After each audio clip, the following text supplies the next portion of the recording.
The cries were soft, sometimes just a whimper. In a quiet ward meant to harbor hope, there was an unsettling silence that followed the sound of monitors beeping frantically, and then nothing. Nurses bustled with routine precision. Doctors wrote notes in clip jargon. Parents wept in sterile corners. And somewhere among them, standing at the periphery of suspicion, was Lucy Letby, a young, mild-mannered neonatal nurse who had been entrusted with the smallest, most fragile lives in the Countess of Chester Hospital. She didn't look like a killer. That was the problem. She was ordinary. Her colleagues described her as kind, dedicated, even a bit quiet. There were no skeletons in her closet, no signs of instability, no criminal past.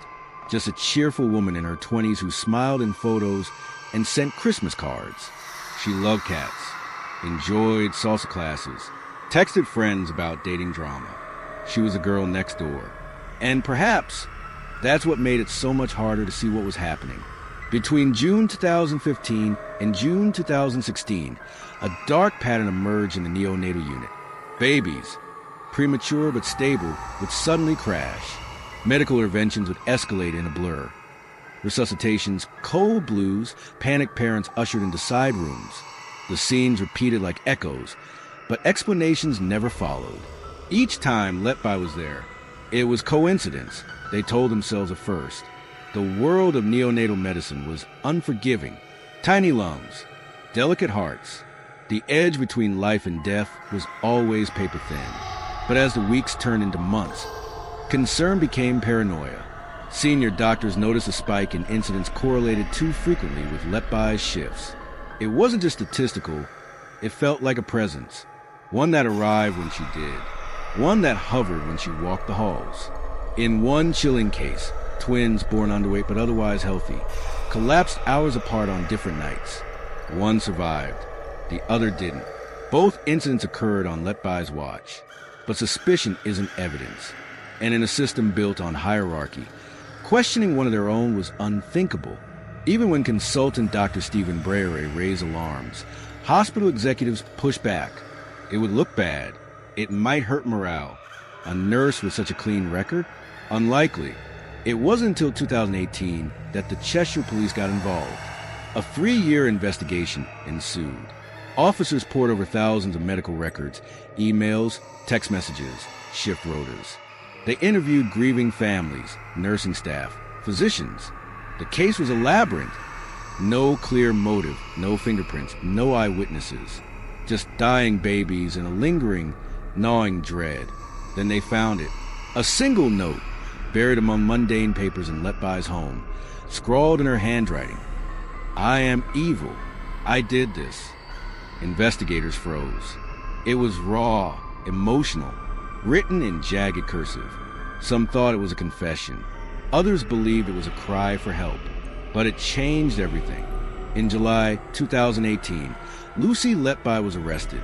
The news shocked the country. She was charged with the murder of 7 babies and the attempted murder of 10 others. The trial that followed would become one of the most disturbing in British legal history. Courtroom 7 at Manchester Crown Court felt like a slow, methodical autopsy of innocence. Prosecutors painted a picture of deliberate, calculated acts. Letby, they said, had injected air into tiny veins, overfed infants with milk until their stomachs ruptured, poisoned them with insulin. She operated in silence, using her knowledge as a nurse to evade detection. Her methods left few physical marks. The prosecution was meticulous. They introduced internal hospital documents, resuscitation logs, and texts Letby sent to friends after incidents. It was the hardest thing I've ever seen, but I did everything I could. She mourned publicly while hiding private guilt, they alleged. One expert witness described the air embolisms as entirely unnatural, likening it to someone holding a balloon full of poison. The defense countered fiercely. They claimed systemic failures, inadequate staffing, faulty equipment, that Letby was a scapegoat for a hospital under pressure. Her lawyers argued that she had been a dedicated nurse caught in tragic coincidences. They questioned the reliability of the experts, highlighting that neonatology was a complex field rife with uncertainty. Still, the emotional weight was unbearable. Parents testified through tears. They described vibrant babies, kicking and feeding, who suddenly turned blue. Mothers recalled being asked to leave the room before disaster struck. Fathers held photos of their children, some who never came home, others who survived but would never walk or speak. The trauma radiated from the witness stand like a poison cloud. And all the while, Letby sat quietly. She rarely showed emotion, her blonde hair tied neatly, her expression vacant. Someday, she scribbled in a notepad. On others, she stared straight ahead, seemingly detached from the horror unraveling around her. The jury deliberated for weeks. In August 2023, the verdict came down guilty. 7 counts of murder, 7 counts of attempted murder. The courtroom gasped. Letby blinked. No tears, no breakdown, just a quiet acceptance, like she had rehearsed this moment in her mind 1,000 times. The judge sentenced her to a rare full life term, effectively condemning her to die in prison. He called her crimes a cruel, calculated campaign of child murder. The sentence made her one of only a handful of British women to ever receive such a punishment. The public response was a mix of rage, disbelief, and overwhelming sorrow. How had this gone on so long? Why weren't warnings heeded? Who else might have died? But even in the finality of her conviction, questions lingered. Letby refused to attend her sentencing. Some viewed it as cowardice. Others saw it as control. To deny the victims' families a chance to confront her. Public outcry forced the government to consider changing the law, making it mandatory for convicted killers to be present at sentencing. An independent inquiry was announced. The hospital trust was placed under review. More names surfaced. Babies who had died under unexplained circumstances during Letby's tenure were being re-examined. Forensic teams returned to old records. Some believe the total number of victims could exceed 30. In prison, Letby has been held in isolation. Authorities fear for her safety. Fellow inmates despise child killers. There have been threats, near attacks, smuggled notes promising revenge. Her life now is silence and concrete, but the world outside continues to reel. In February 2025, a fresh twist emerged.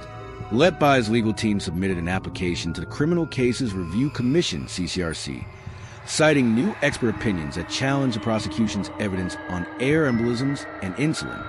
They argue that flawed science and institutional bias influence the outcome. The CCRC has not ruled yet, but whispers of an appeal echo in the halls of justice, reopening wounds that never truly healed. Public opinion remains sharply divided. For many, Letby is a monster in scrubs, someone who shattered the trust placed in caregivers. Others cling to doubts, citing the absence of direct forensic evidence. Support groups have formed on both sides. Documentaries are in production. Books are being written. The case has become a mirror reflecting the dark underbelly of medicine, justice, and human psychology. For the parents, the nightmare never ends. Some leave flowers outside the hospital every June. Others light candles on birthdays that will never be celebrated. One father, who lost his son in 2016, still writes letters to him. He keeps the crib untouched in a quiet room upstairs. He says he forgives her, but not the system.